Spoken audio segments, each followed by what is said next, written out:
Hello, salud, bienvenidos, and welcome to another video from Budget Buggies. This is going to be my first FIFA 13 video, so I hope you guys like it. Basically, what I'm going to do is I'm going to run through a full match on the FIFA 13 demo, kind of give you a little bit of my thoughts and also talk about what I think are the biggest changes that have happened in the game as I play it. And there's kind of a really nice hidden feature that I found out about towards the end of the video. So make sure you watch that. You can even skip to that right now. Actually, it's such an awesome feature. In any case, as soon as you start out the demo, you get to pick out your controller settings, and I actually don't know if that experience slash amateur setting does anything really, but I picked experience because I've been playing FIFA for a while. And then I also noticed that in the favorite club selection, they show you the build up, passing, possession, and all those things that you generally only see in the team management. So that was nice to see that in all the clubs, and none of the other menu options work. Just the kickoff option works in the demo. In terms of the gameplay, there I think you can go into the options as well. So I selected that, and it gives you a little bit of a spiel about what the new features are, and I'm sure you guys have all read about it. But let's dive into a game and see what it's all about. The first thing you'll see on the matchup selection screen is the little button in the middle. That's the match day, and if you push Y on and off, it will load up the informedness of teams. So basically what I think that means is as the season goes on, it will update players' stats. So it's basically like live match day or whatever it was that they called it in FIFA 12 that you had to actually pay for. I think it might be free. I'm not actually sure if it's going to be free, but the feature is there. And you can see there a little bit. I don't know why I backed out. I think I didn't like the jersey colors. Um, you'll see, like Pirlo has gotten a, +2 based on his form in the season so far, and Patio has got -3. So that's going to be really interesting in terms of what teams you select. If your team that you select is doing really poorly, they're going to play even worse. So I don't know if that's I don't know, maybe that is kind of nice, but it might not be so nice if you want to play with your favorite team and they're not doing well in their league. Here's a bunch of new formations that they added. 3-5-1-1. That's I haven't seen that before, and that the center back seem to be really squished together. So that I tried that formation out. The only problem with that formation was that the wingers seem to be out extremely wide. They don't really affect the game that much, so I didn't like that formation. But anyway, I was gonna play with the default formation for Milan first, just to see what it looks like. And here we have the first major addition to the game as the skill game. So you no longer get to just prance around in the arena. You get to do these skill games, and this time I got the penalty skill game. But I've played through a couple of the others. They're pretty interesting. There's one for scoring. There's one for passing. That kind of thing. Um, I don't know if I'm just bad at this, bad at taking those penalties, but it was a little difficult, and you can see me missing these really easy chances, even with a huge target on the screen. Um, I don't remember if I make it in this one. I think I do. I don't get all the targets, but I get enough points that I'm able to make it through the bronze, um, which is okay. But I wanted to get all the targets. In any case, you just kind of keep taking penalties until you hit the targets. You have a limited number of attempts in the top right corner, and unlimited time for this one. But some of the other challenges have limited time that you have to finish the challenge in. You get more points for if you finish it fast enough. And since it's a demo, I don't think it actually saves any of these points. So I think it's just there so that we can kind of play around with it in the demo. In any case, you'll see. Excuse me. In any case, you'll see. It wasn't that boring, really, I swear. You'll see that the presentation has changed. It is brand new for FIFA 13. And I know a lot of people are saying, "Oh, this is awesome," and I like the inside the tunnel thing, but I don't really like the camera jitter that they have. I'm not exactly sure what that. I guess it's supposed to be realistic, but most of the guys who have cameras out there have steady cams. And anyway, I'm just nitpicking for nitpicking's sake. Um, the lining up is similar to last year as well. They haven't really talked about any of the players in the lineup yet, but I'm sure that they'll probably do the whole zoom in and talk about a player if he's just transferred or something like they did in 11. So there's the, I guess, really long. I was really tempted to press A at this point, guys, but I knew that some of you wanted to see the entire match, with the whole cutscene, and this is another edition. I didn't see them actually flipping the coin, so I don't know what if they just cut it afterwards or if they'd ever show you flipping the coin. Um, but anyway, they shake hands and they actually did do the whole three-way handshake. I guess they should have done that if they wanted the cutscene to go all the way. But anyway, again, like I said, nitpicking. You'll see the formation light ups are a little bit slower than before. Also, I apologize for this nasally voice I have right now. My nose is blocked, so you'll see again as Juventus 3-1-4-2 Pirlo controlling the midfield, and you'll see what I mean when he controls it by towards the end of the video when I show you the heat map that they've put in, which is this awesome new feature where you get to see the heat map of where your player has been and how many capacities he's completed. It's really cool. Anyway, the as you can see, the ultra attacking, ultra defensive thing is the same.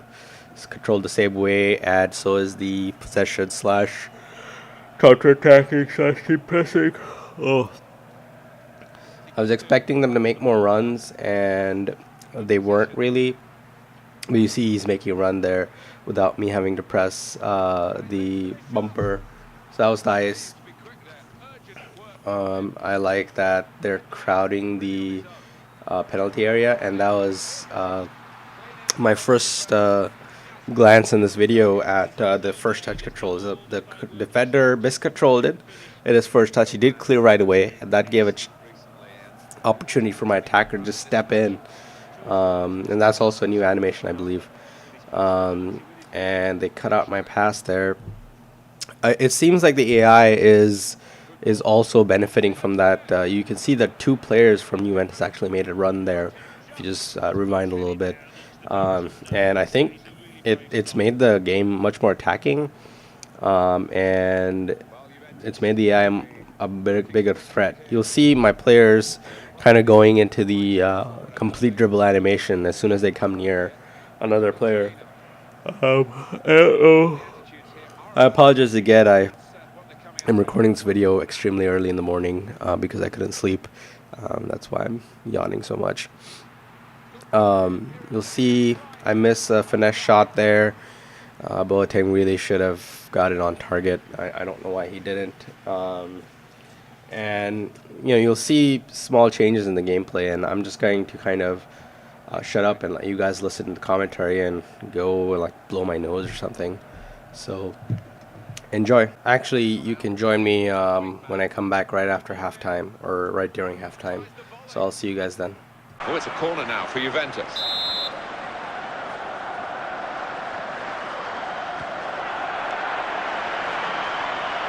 It's a very audacious attempt from that far out. It's a long shot, and it's a long, long way wide.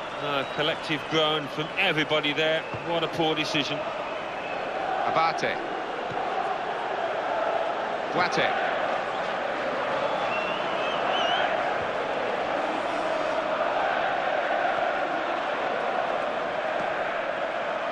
Ricardo Montolivo keeps it going. It's just gone wrong for him at the vital moment.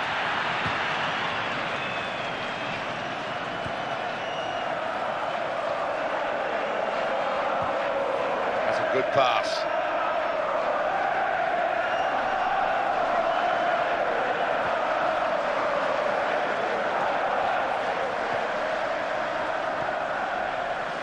next S.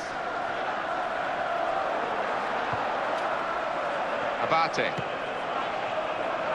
And on your screen now, the comparison between the two teams in terms of possession of the ball. Juventus on the attack.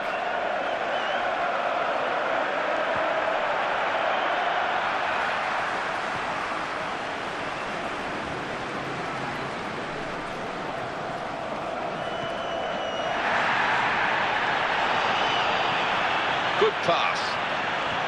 Brilliant opening.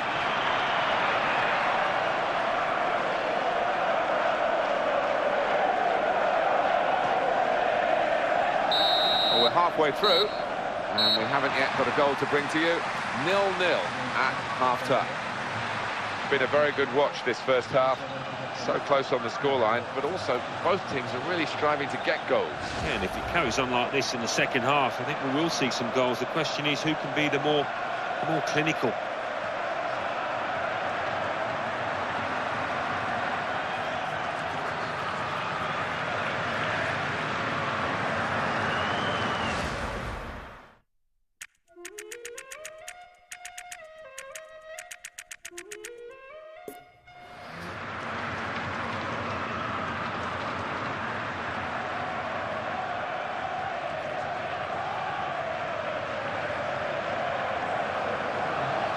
Well, we're still level here, and we're going to have a substitution. Is this the way to alter the... And on comes halftime, and I decided that I want to get more attacking because there's no goals in the game yet. And I decided to try out one of the new 3 at the back formations, and so I went in there, and you can see all the formations coming up here. 3-4-3 diamond. This seemed like an extremely attacking formation. Just 3 at the back, 1 holding midfielder, and 6 people on attack. 3-5-1-1. This is the other formation I was talking about. That's also a nice formation, although as I mentioned, I find the wide players kind of getting out of the game a little bit too much. And I decided to sub out Antonini, get in Ambrosini, get some experience in there. He'll know what to do and how to cover people with just 3 defenders at the back. And also, I think I sub out Emmanuelson as well, just for an attacking option, or a more attacking option, I guess, with Chiravi. Do I do that? I think so.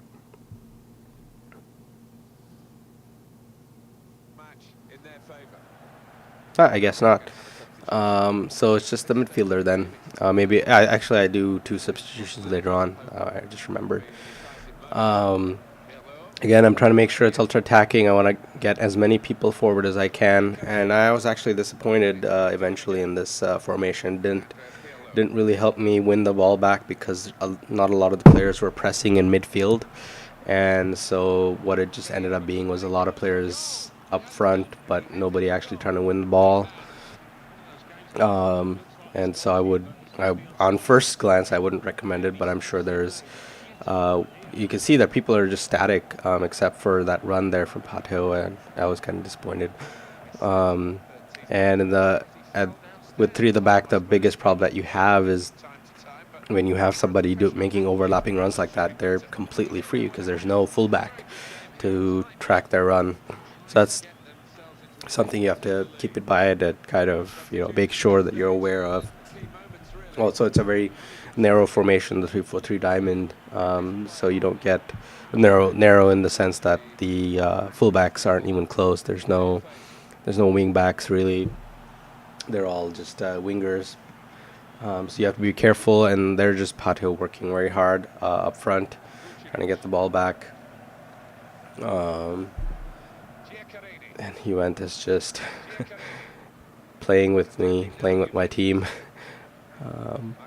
Great passing play. This sequence here is just amazing. I don't know if it's me being a bad player or just Juventus being awesome. They do have Pirlo, so he was really running the midfield right there. Again, Milan trying to put up something of their own. That was a great pass. You can see there, I got the I got the advantage. Robinho trying to trick his way in, and he doesn't really work out the way he wanted. At this point, I think the commentators were mentioning something about players warming up. I didn't see, anybody really warming up on the touchline. I don't see any managers on the touchline, so I was kind of disappointed. I thought that was going to be one of the new features. Um, you'll see the substitutes there. I don't see any manager, or I'm looking in the wrong place. I don't know. He wasn't there in the dugout when I saw. Um, Again, Juventus keeping possession like world-class AI would, and they're actually doing it much more realistically than in 13 or in 12.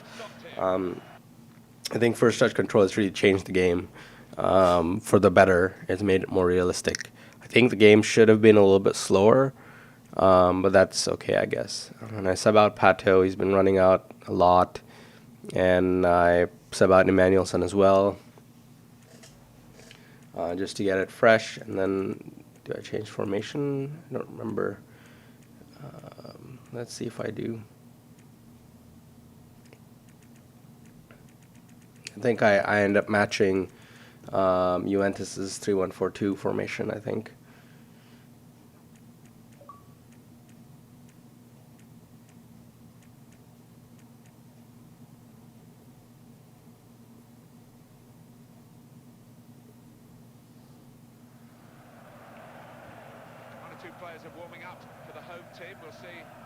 Yeah, I think I did. So this actually was a slightly better formation. You get a lot more bodies in midfield, a lot more people open for the pass, and it's much better, at least for the play style I like to play. I should have through balled it there, but Rubinho wanted to dwell on the ball, be a little bit flashy. This was a great turn from Boateng and an equally great block. And then Boateng just showing that hustle to block the clearance. But they had to get it away. And I was trying to delay the game a little bit so I could see the subs warming up, but I think they were on the other side. Anyway, here you see the standard subbing out cinematic.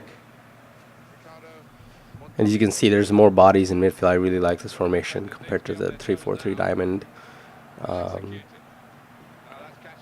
Buffon taking that ball. I was surprised that the player was able to cross it in without really using a first touch. And that was the end of the game. Unfortunately, it was 0-0. And I think we're going to go to penalties now. And let's look at this. Was the best chance of the game for them. Abiadi doing a great job bailing me out there. So let's see how the penalties go. Pat on the back for the penalty taker there. Quite often a mental state, and he was confident.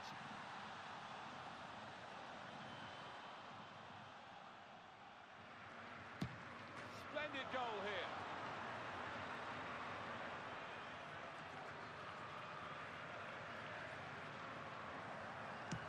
Super goal.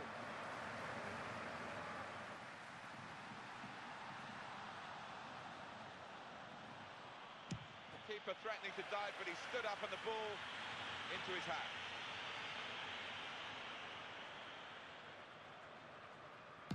Put it away with great aplomb. Yeah, and he's got power behind it as well, which makes life so difficult for the keeper. Goal!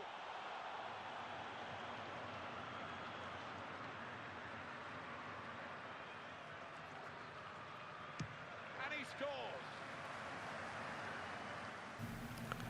All right, here we go. Last penalty coming up. Let's see. Does Abiadi have the stones, or is Vucinic going to get the better of him? What a save. What a save. Look, Abiadi is so happy, and he should be. Great dive. That ball was going into the net, I thought. But Abiadi gets the right way and kept it out. That was great work from Abiadi. And you can see a little bit more of the replays. Fun collecting the ball. So, in conclusion, I think FIFA 13 is better, but I don't think it's as good as all the YouTubers are praising it. I think it's there might be a little bit of conflict of interest going on there where they get early access, and unless they praise the game to high heaven, they're probably not going to get their access again. So I'm still going to buy it because I'm weak like that. But and it's still a really good game, and I think the first touch has added stuff to the game. Is it worth $60? I don't know. I think it's more of a FIFA 12.5. But again, these are annual sports releases, and you really do get. You really have to ask yourself every year if you really want to have the next version or not. Have the roster updates. I think they could very easily have done this as a low priced upgrade, but they want to make money too, I guess. I don't know if they've fixed any of the problems online, especially with the pro mode glitches. So I don't know if that's worth it either. We'll see when the full game comes out. And this is actually the hidden feature that I like the most. And this will be probably why I ended up buying FIFA 13, because of this heat map. And I'm just so easy to get bought with these small features. But look at that. It's glorious. It shows you your pass fail ratio for your passes, your movement. It shows you all these details. I think the only thing they could have added was the little arrows that signify each pass, like they have on, I think, some of the stats websites. That would have been amazing. That would have been flipping amazing. But I'll take these small changes as I can get them. And you can see on Juventus, Pirlo fucking everywhere on the pitch. Pardon my French. And Pirlo is awesome. Just wanted to put that in there. And so I think this heat map is the feature that I'll be buying FIFA 13 for. Anyway, I hope you guys liked it. Please let me know if you'd like to see anything else from the demo, and I'll try and put a video up. All right, I'll see you guys later.